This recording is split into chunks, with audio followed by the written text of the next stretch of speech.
Yeah, I know it is St. Patrick's Day and it's getting late, but I'm half Irish, and I feel like my very Catholic, very Irish grandmother who was born on St. Patrick's Day would actually come back from her grave if I were to not make a video like this, so let's do a video on Irish American history.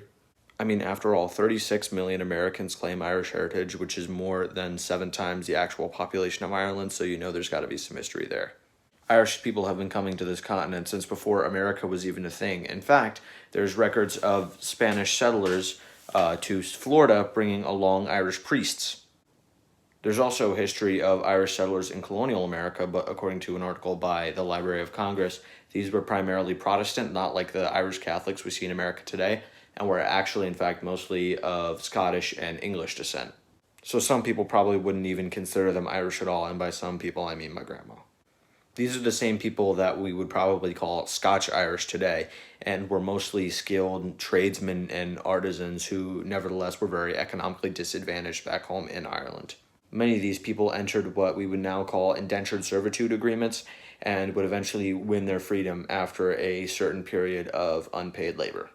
This trend continued throughout the colonial period and into American independence, largely because these colonies, especially places like Massachusetts and Virginia, were predominantly English and very religious Protestants and weren't very welcoming to Catholics.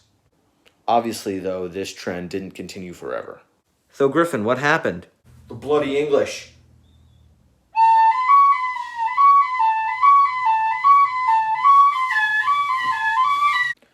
In all seriousness, the potato famine and the English response to it really were absolutely devastating for Ireland's predominantly working class agrarian population. In fact, the Irish population still hasn't recovered even nearly 2 centuries after this happened. So many Irish people and families, including my father's family, decided to seek a better life elsewhere, namely in the US, Canada, Australia, New Zealand, and South Africa as some of the more notable examples. Many of these refugees were praised for their work ethic and resilience, but also derided because of stereotypes about Irish people as being drunk, disorderly, violent, or criminal. Especially in the US. Yes, America. We, at one point, were so racist we decided it was cool to hate other white people. Like, this is insane. Gradually, though, there eventually became a divide within Irish American society. On the one hand, you had the upper middle class to upper class, so-called lace curtain Irish community who made a great deal of influence in early 20th century American politics and art and literature and science.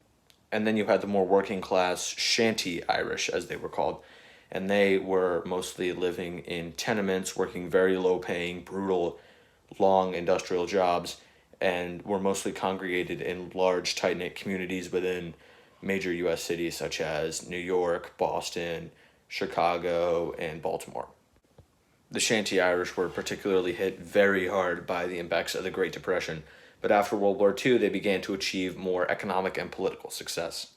This, I think, is best exemplified by people like television personality Ed Sullivan or the famous Kennedy political family. Today, being Irish American, I guess, is a symbol of just sort of like a lighthearted, fun, celebratory sort of thing, which I think is great. It's the one time a year when I think everyone's Irish in some way. So crack open a pint, maybe a shamrock shake, get yourself some corned beef, and enjoy the parades. 3, go. You must celebrate St. Patrick's Day.